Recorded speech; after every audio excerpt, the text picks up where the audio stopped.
ఒక శిష్యుడు తన గురువు దగ్గరికి వెళ్ళి అడిగాడు, గురువర్య, మనుషులు నిజంగా ఆనందంగా ఉండడానికి ఏమి అవసరమవుతుంది? గురువు నవ్వుతూ అడిగాడు, నీకేమనిపిస్తోంది? శిష్యుడు కొంత సమయం ఆలోచించి చెప్పాడు, ఒకవేళ మనిషి అవసరమైన అవసరాలు తీర్చుకుంటే, ఉదాహరణకు తిండి, నీరు, నివసించడానికి ఇల్లు, మంచి ఉద్యోగం, భద్రత ఇవన్నీ ఉంటే వారు ఆనందంగా ఉంటారు అని అనిపిస్తుంది గురువు గారు అని అన్నాడు.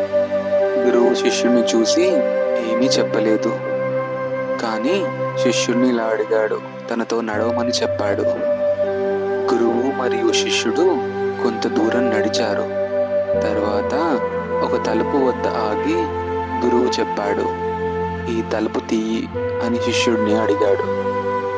శిష్యుడు తలుపు తెరిచాడు. ఆ తలుపు వెనుక కోడి గూడెం కనిపించింది. పెద్ద పెద్ద పంజరాల్లో చాలా కోళ్లు బందీగా ఉండి కనిపించాయి. గురువు అడిగాడు, ఈ కోడి గూడెం కనిపించిందా నీకు? అప్పుడు శిష్యుడు అవును అని చెప్పాడు. ఈ కోళ్లకు తిండి దొరుకుతుందా? శిష్యుడు అవును అని అన్నాడు. నివాసానికి చోటు ఉందా అని గురువు అడిగాడు. ఉందేమో, శిష్యుడు కొంచెం సంకోచంతో అన్నాడు. పిల్లులు లేదా కుక్కులు నుండి రక్షణ ఉందా? అవును అని అన్నాడు శిష్యుడు.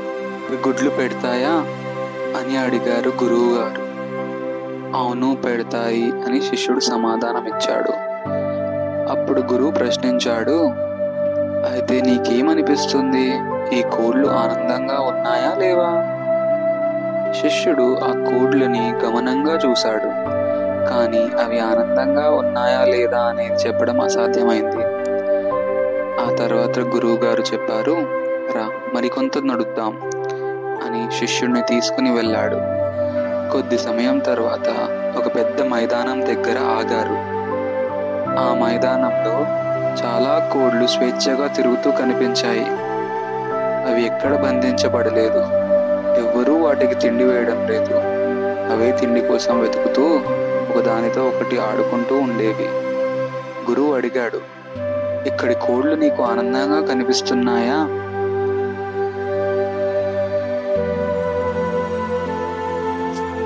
శిష్యుడికి ఈ ప్రశ్న కొంచెం వింతగా అనిపించింది, కానీ దృష్టిగా గమనించాడు.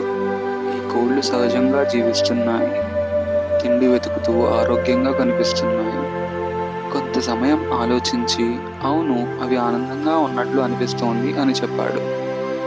గురువు చిరునవ్వుతో అన్నాడు, ఖచ్చితంగా ఇవి ఆనందంగా ఉన్నాయి. తరువాత గురువు వివరించాడు, కూడెలో ఉన్న కోళ్లకు నీరు వంటి అవసరాలు అన్నీ ఉన్నాయి. తిండి, గూడెం, రక్షణ అన్నీ ఉన్నాయి. కానీ అవి ఆనందంగా ఉన్నాయా? లేవు. ఇక ఈ మైదానంలో తిరుగుతున్న కోళ్లు స్వేచ్ఛగా ఉన్నాయి. ఇవే తిండి వెతుకుంటాయి, వాటిని అవే రక్షించుకుంటాయి. కానీ ఇవి ఆనందంగా ఉన్నాయా? ఉన్నాయి, ఎందుకంటే అవి స్వేచ్ఛగా ఉన్నాయి. మన జీవితంలో మనం ఎంచుకోవాల్సినది రెండే మార్గాలు. ఒకటి, పంజరంలో ఉన్న కోడిలా భద్రతగా కానీ నిర్జీవంగా జీవించవచ్చు, లేదా మైదానంలో కోడిలా స్వేచ్ఛను ఆస్వాదిస్తూ ప్రమాదాలను స్వీకరించవచ్చు.